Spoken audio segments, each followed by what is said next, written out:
Hey guys, my name is Auren. It is extremely hot in my room, and today we are going to be talking about cults.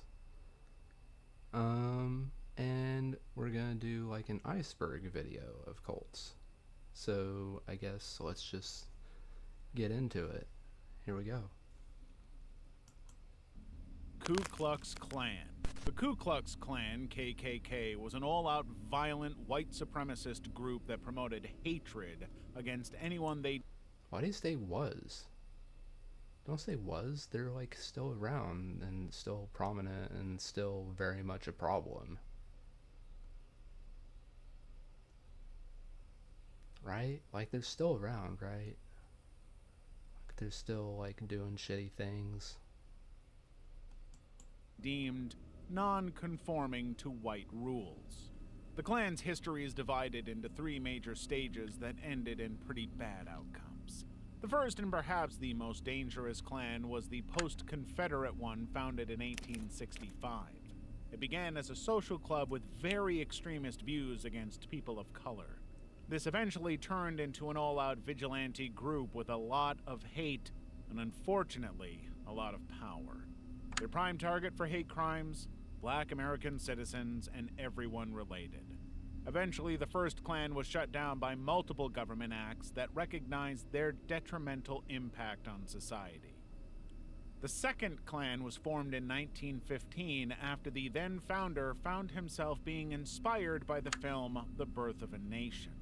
This version of the cult expanded its hatred to include not only black people, but also Catholics, Jews, and immigrants. And although it was less violent than the first Klan, it gained traction through professional publicists. This one remained decentralized until it eventually fell apart. The third Klan was formed in 1950 as a countermeasure to the ever-growing civil rights movement. By this time, the group had fractured into numerous smaller factions and did not have a stable structure, but it continued to spread violence and hatred across the globe. It was even investigated for the assassination of President John F. Kennedy. There were a lot of sickening and disturbing events associated with the Klan. What makes everything more eerie is the very distinct, very recognizable attire. These people wore eccentric costumes that carried a distinctly spooky aesthetic. The signature pointed cone mask and their most commonly cited white robes became a symbol of their racist agenda. The Klan is infamous for its horrific acts. These include lynchings, bombings, assassinations, and other hate crimes. Although the Klan's influence has drastically reduced over the years, the ideology it spread still persists in other groups. No, I'm still pretty sure like the Klan is still a thing today.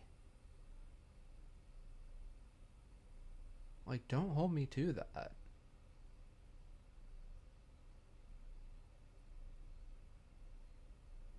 Like, it's definitely your grandpa's hate group.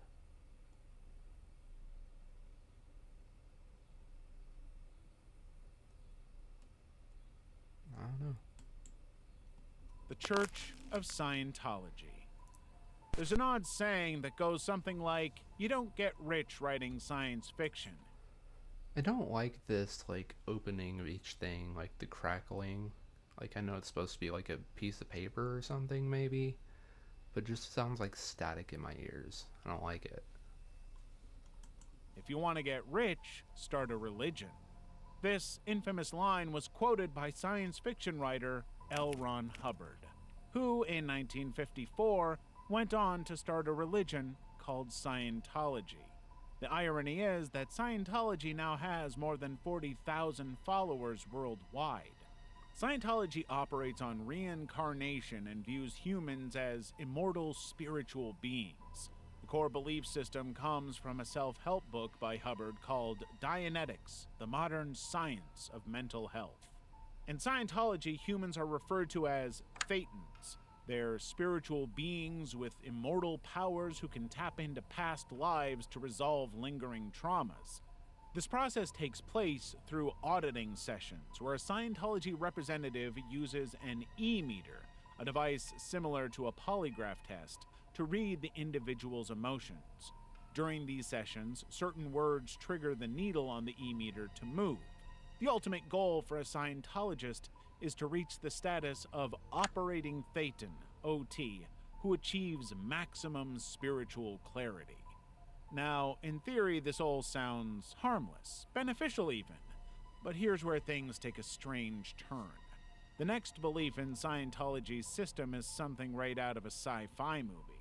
Scientists believe in a grand alien being named Xenu, who came to Earth millions of years ago. Yeah, this is the part that sounds out of a sci-fi movie. Not the thing that you hold that reads your thetans. Whatever the fuck that is. As part of a galactic confederacy. Xenu supposedly dropped millions of humans into volcanoes where they died and became Thetans, who now roam Earth seeking peace. This is where auditing sessions come into play. They help these Thetans resolve their traumas. According to some ex-Scientologists, these science fiction beliefs are the key to becoming a true OT, but achieving this status comes with a hefty price tag. Members must spend thousands of dollars on auditing sessions. Most of these teachings are kept hidden from the public, only revealed to the highest-ranking members of the church after they've spent a lot of money. By now, the whole thing feels pretty cult-like and scammy.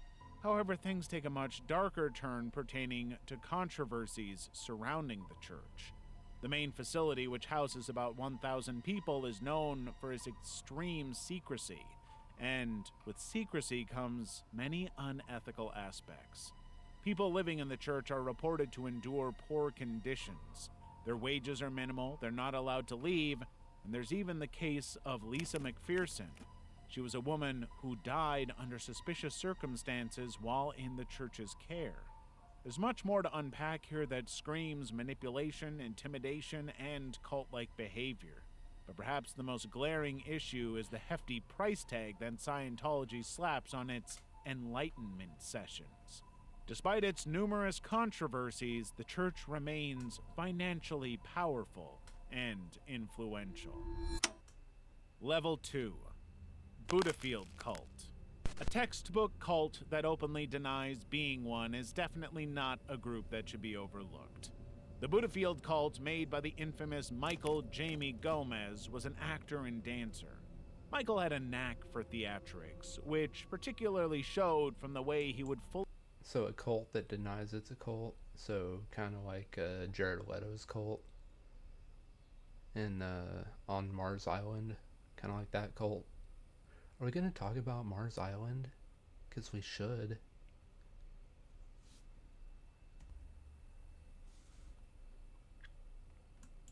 adorn himself in makeup. This gave him this otherworldly look that made people think he was someone of substance. Like most cult leaders, Michael was very charismatic. He would help young people through sessions conducting dance, yoga, and meditation. For a young person looking for a purpose, spiritual righteousness is always the way to go. Hence why Michael attracted a lot of people to join his sessions. Ultimately, what started as a meditation self-help group became a prime hotspot for manipulation, secrecy, and exploitation. Michael claimed to possess otherworldly knowledge. He would call himself the teacher and would essentially just label himself as God. He also encouraged his people to think of themselves as divine beings as well. His dramatic flair drew people to him widely, completely unaware of what was going on behind the scenes. These unnerving behind the scenes came out in 1980 in a documentary labeled as Holy Hell. Holy Hell was directed and videographed by a man called Will Allen. He was a member of the cult in the 80s who filmed his entire experience with it and eventually came up with the documentary. The main purpose of it was to show the world how easy it was to get caught up in extremist groups that outwardly looked heavenly. Beneath this beautiful, united culture lay a set of strict rules and control. Michael controlled almost every aspect of his followers' lives. They were not allowed to be in relationships, were forced to cut ties with their families, and couldn't even eat without the leader's consent. They worked without rest while Michael enjoyed everything at their whim. It was exploitation to the fullest. So many of the ex-members who somehow escaped recalled their very strange and borderline harrowing experiences with Michael. A group that started... Dude, how do you let somebody control your life that completely? I just don't understand. Like, you come into it willingly. First of all, like, you come into the cult willingly, but then they start, like, doing that. Like, I don't care how charismatic somebody is, right? Like, they're like, you can't fucking eat until I say so. Fuck you, bitch, I'm hungry. I'm eating.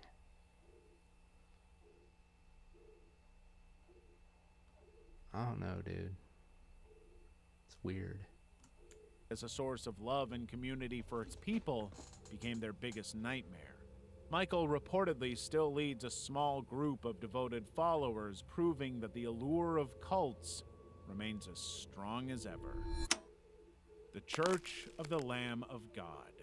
The Church of the Firstborn of the Lamb of God, often shortened to the Church of the Lamb of God, was a branded faction from the Mormon fundamentalist group, the Church of the Firstborn.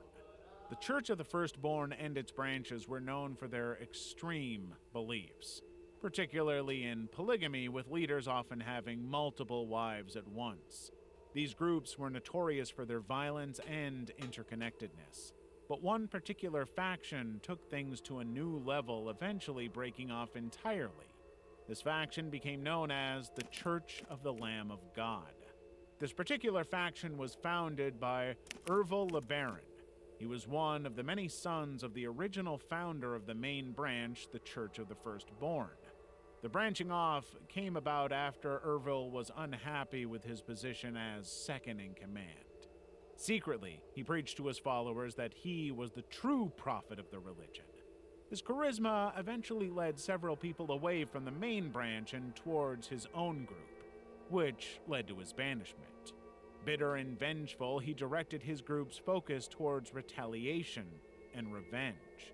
In 1972, Ervil orchestrated the murder of his brother Joel LeBaron, who had taken over as the leader of the main branch, now known as the Church of the Firstborn of the Fullness of Times.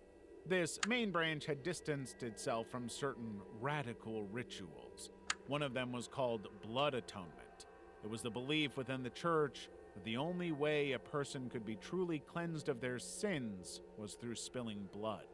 Oh. That is exactly what Ervil and his devotees did when he ordered the murder of his brother Joel. Afterward, Ervil ordered the death of his own brother, Verlin, who went into hiding with his family. This led Ervil to mastermind a raid that killed two completely unrelated people and injured dozens more. The violence doesn't stop there. Ervil's thirst for power led him to order the murder of several members of his own family, including one of his mother-in-laws who threatened to go to the authorities. He also targeted Robert Simmons, a polygamous leader with his own following, and his pregnant daughter, Rebecca. Ervil's relentless killing spree extended to leaders like Roland C. Allred of the Apostolic United Brethren and anyone else who tried to leave or defy his church. Ervil's reign of terror continued even after his son Arturo took over. Though the church itself eventually dwindled, the legacy of violence and destruction left behind by the LeBarons is still remembered. Bohemian Grove. There are a lot of New World Order conspiracy theories floating around about a group of elitists secretly pulling the strings behind the scenes. Some of these theories are surprisingly convincing, while others, well, not so much. But one conspiracy that has moved beyond theory and into the realm of confirmed facts is the Bohemian Club retreat at Bohemian Grove. Upon hearing about Bohemian Grove, you're going to think it's some sort of fiction straight out of Victorian literature, but it's not. It's a very real place located in Monte Rio, California, spanning over a 2,700-acre campground. What makes it so conspiratorial is the exclusive 2-week event it hosts every year for, well, world leaders, basically.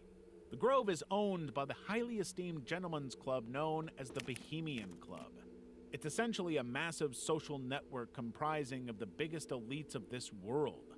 Artists, museum curators, scientists, Ivy Leaguers, and even U.S. presidents. And we all know the words elite and secret clubs don't always go too well together.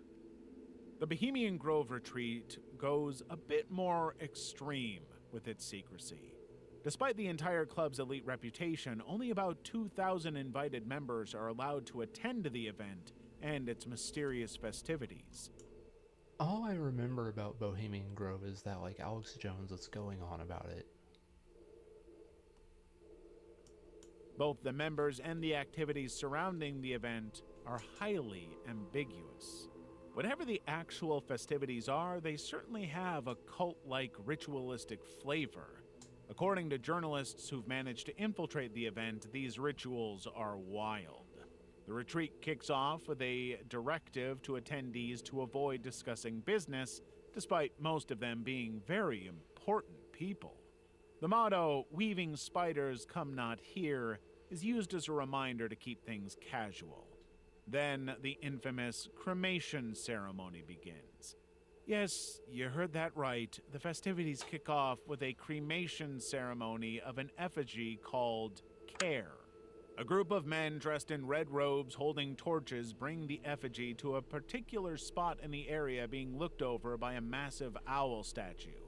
They chant some weirdly ritualistic words along the lines of, "Leave all the cares of the world behind," and then proceed to burn the effigy on a funeral pyre. One notable event in the retreat is the theatrical plays.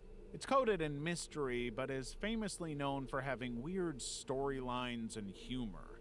It's also marked by over-the-top dialogues, drag costumes, and a lot of hooting from the crowd. However, that's where the intrigue stops, and reality starts to kick in. This little sojourn, according to a worker, is also pretty notorious for having guests with horrible attitudes. That's saying something considering they're actual world leaders. Other than that, members get mindlessly drunk, have little speech sessions, sing around a fire, and do stereotypical boy stuff. Apparently that's exactly why no women are allowed to be a part of it. Notable U.S. presidents like Theodore Roosevelt and Richard Nixon have visited Bohemian Grove. Nixon even delivered a lakeside speech there, which he later claimed played a crucial role in setting him on the path to the presidency. Given the ongoing secrecy and elitism surrounding the event, one can't help but wonder what exactly happens behind those closed gates, and what influence does it have on the world beyond. Bergholz Community. The Bergholz Amish community was a breakaway group in Bergholz, Ohio, founded by Samuel Mullet. Mullet initially came from a more traditional Amish settlement, but Is it because he has a mullet, like, for a beard? Holy shit, that thing's long. had ambitions to form an even stricter, more They conservative all do. community, which is quite the feat given how they're conservative the Amish already are. Mullet achieved his goal when he was ordained as the bishop of the Bergholz Amish community in 2001. However, the way Mullet was ordained was very unusual for the Amish. That haircut, Traditionally, the ordination of a bishop requires the presence of 3 other bishops. However, in Mullet's case, only 1 bishop was present during the ceremony. Mullet's vision for a more conservative society took a darker turn when he started to engage his followers in hate crimes. In 2006, he had excommunicated a bunch of families from the community for no apparent reason.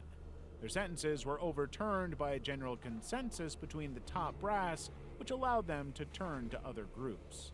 However, this decision didn't sit well with Mullet. He led a series of violent attacks on members of other Amish communities, particularly those who had left Bergholz. These attacks involved cutting off the beards and hair of victims, a severe insult in Amish culture. Mullet and his followers were eventually convicted of federal hate crime and conspiracy charges.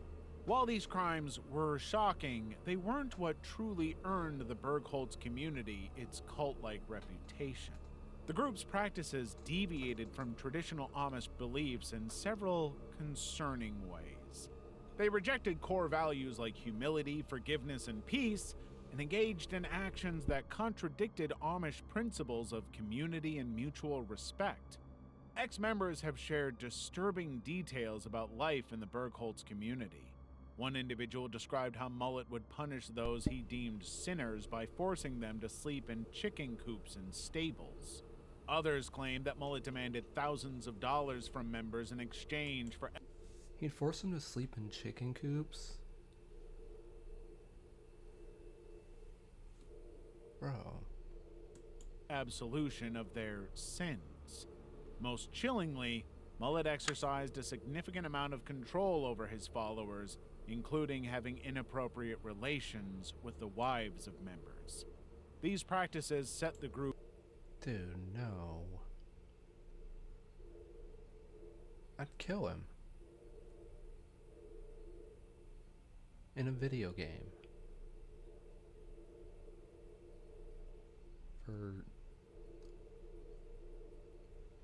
doing that.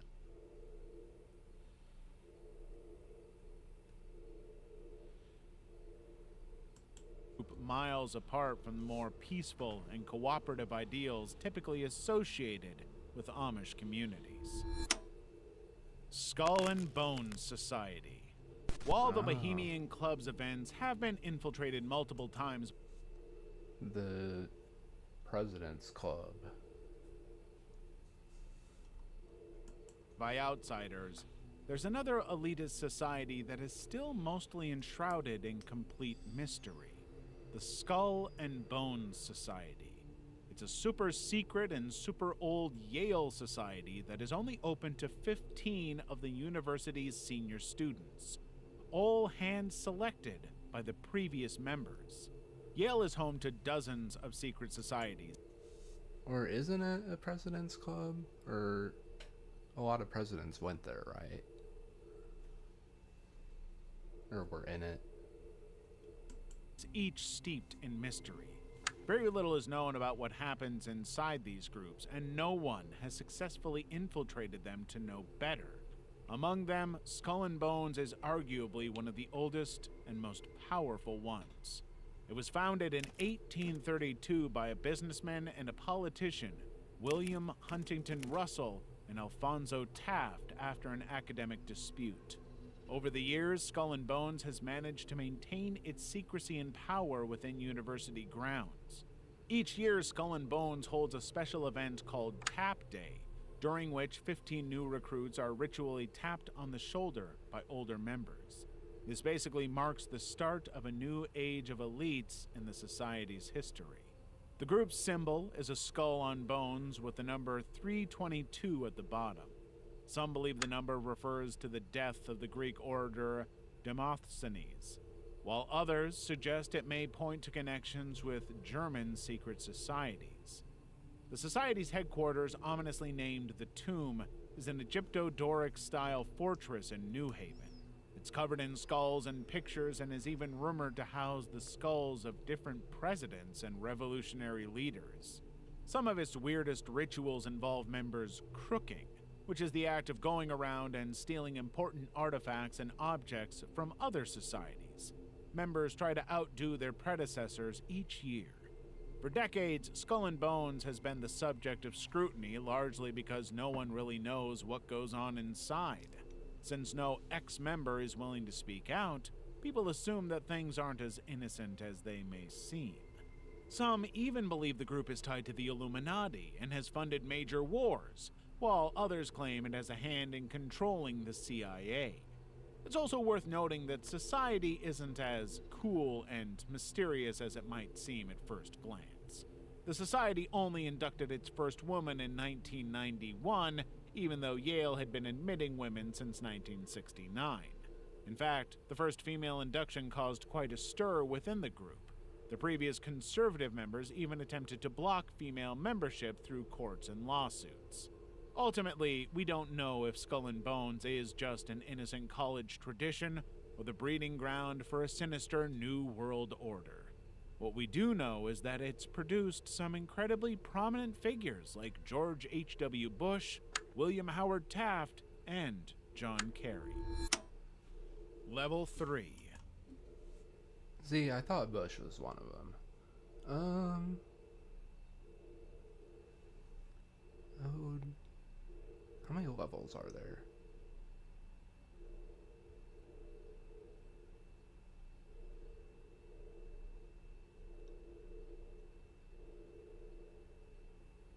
Because it is hot. I'm tired.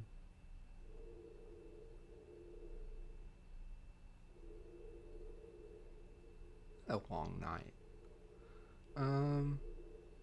Like last night. I feel like I can do a little bit more. We'll do a little bit more. The Cult of Synanon. Synanon was a cult formed in 1958 by a man called Charles Diederich Sr., or Chuck. It started off as an organization with a noble cause, but ended up letting its success become its downfall. Diederich, a recovering alcoholic, had turned his life around through a recovery program called Alcoholics Anonymous. He was known for his charisma and sharp humor in the program, which gave him his new calling to help people. He decided to take on his mission by opening his own rehab center called Tender Loving Care. Unfortunately, it was neither tender, loving, nor caring. Determined to help addicts get clean, Diederich actively sought out people on the streets to bring to his center. One of his key methods was the controversial sign-in game. It was essentially a verbal attack therapy where participants tore into each other under the guise of emotional healing. While initially non-violent, the sessions became increasingly... What, so they just like roasted each other? So it's like YouTube in like real time? That's kind of cool. Apparently it wasn't, but I don't know. Maybe some people can't take it. abusive as Synon morphed into a full-blown cult. Success went to Diedrich's head. Synon expanded into larger buildings and declared its rehab program a lifetime commitment, claiming addicts could never fully recover. Diederich even rebranded the organization as the Church of Synon, partly for tax breaks, partly to cement his control. The cult's darker side began to surface as reports of abuse during Synon game sessions emerged. Things escalated when lawyer Paul Morantz, who was helping ex-members build a case against Synon, was attacked with a rattlesnake. Wait. Was it just him Oh, I thought like it was like he brought people off the street and like they verbally attacked each other and like they like roasted each other. Was it him just attacking them verbally and them not being able to say anything back to him? 'Cause that's not cool. That's a shitty position to be in. Now what's going on with the rattlesnake? Hang on.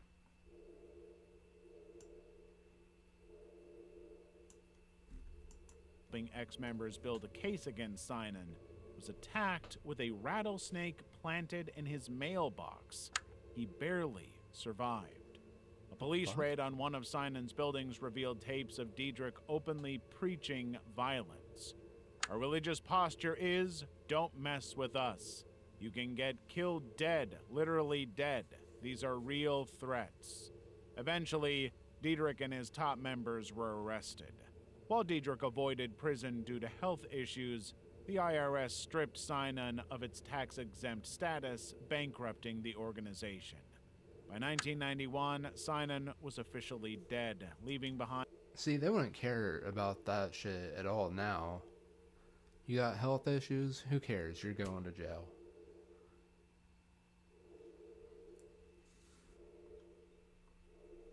they don't give a fuck. A chilling legacy of exploitation and control. Nubian Nation. The Nubian nation of Moors was, by every definition imaginable, a cult. It was created in 1967 by a man called Dwight York. York was a deranged individual who started off his little venture as a Muslim preacher in the 1960s. He was part of the black Muslim group Nation of Islam and used his preaching space as essentially their mirror, until eventually he clipped off and became his own thing. In the late 1960s, York's teachings changed and he pivoted. What started as semi-normal religious sessions turned into something completely nuts. He transformed his teachings into a bizarre mashup of pseudo-religion, UFOs, aliens, and controversial social ideas. Eventually, his outlandish beliefs didn't land him into jail, they actually earned him a devoted following. Over the years, he continually reinvented himself and his origins. He claimed to be a descendant of historical figures like Sudanese religious leader Muhammad Ahmad, and even an African-American participant in the Lewis and Clark expedition. If those weren't wild enough, York later declared himself an alien from a planet called Rizq. He claimed that he was sent to Earth by a mothership. Is that where Riz comes from? It's because this guy came from Rizq. He got Rizq.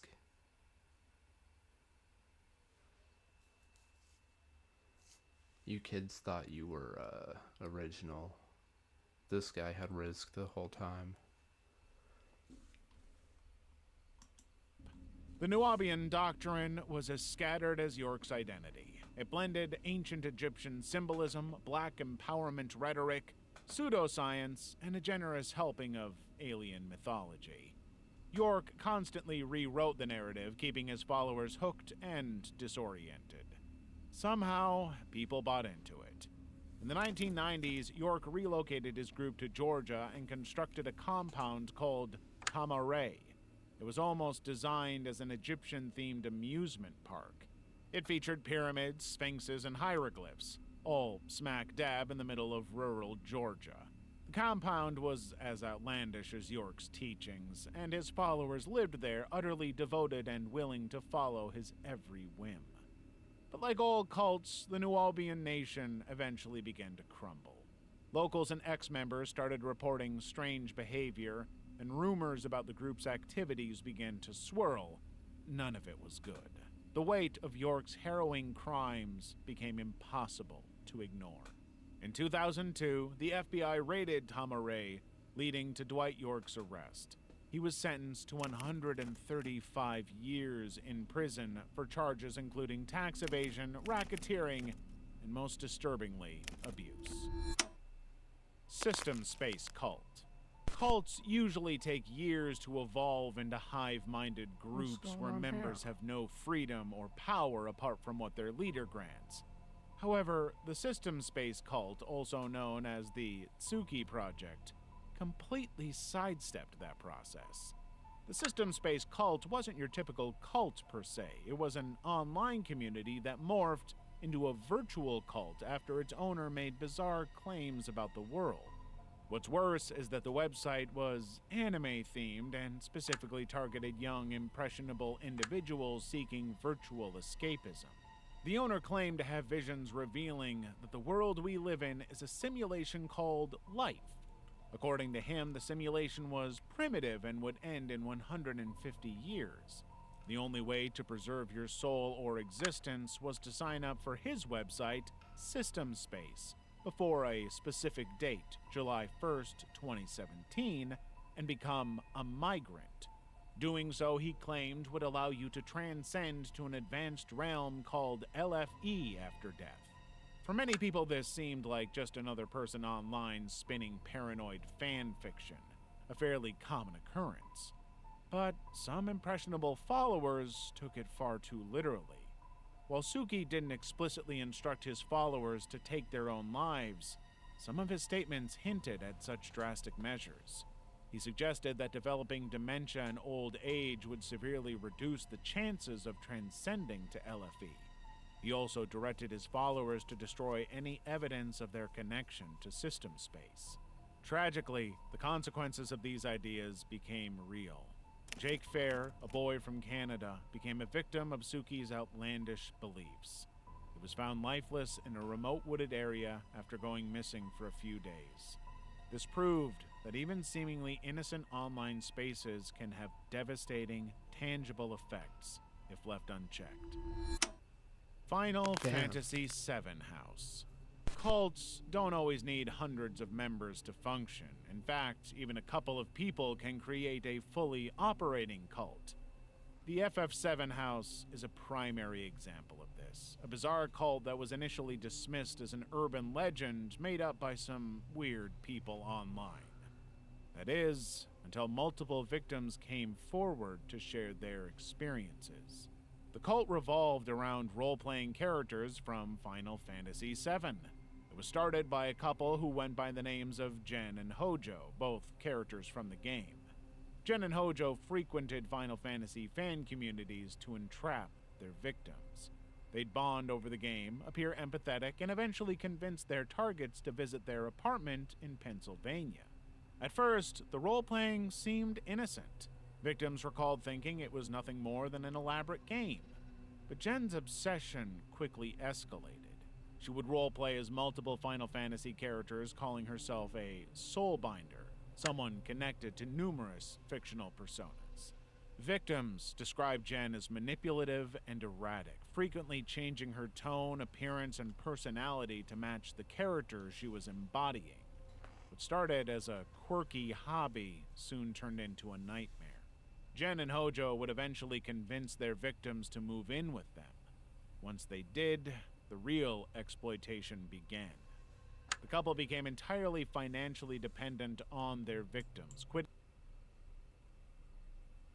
In the game, or like they like met them in the game and then had them move into their real apartment with them. quitting their jobs and forcing their new housemates to support them. They imposed unreasonable demands and controlled every aspect of their victims' lives, including monitoring. No, they meet them in the game and then have the person they met in the game move in with them. Oh, this is weird. Okay. Who they spoke to, who they met, and how much money they made. One victim recalled Jen's violent tantrums whenever they tried to contact family or friends, stemming from her extreme jealousy. Over time, the pair exhibited textbook cult behaviors. They were isolating victims, taking over their finances, and stripping away their privacy. Although most victims managed to leave after months of abuse, many reported being stalked and harassed by Jen even after escaping. There are countless accounts sharing eerily similar stories of manipulation, control, and abuse. The FF7 House serves as a chilling reminder that cults can take many unlikely forms. Level 4. The True Russian Orthodox Church. Okay, I am gonna pause it here and I'm gonna cut it off here. We're about halfway. So this will be the first part of a part 2 series, and we'll pick it back up later, soon. So thank you for watching, and I will see you next time. If you like the video, subscribe, hit like, all that good shit. Yeah, see you later.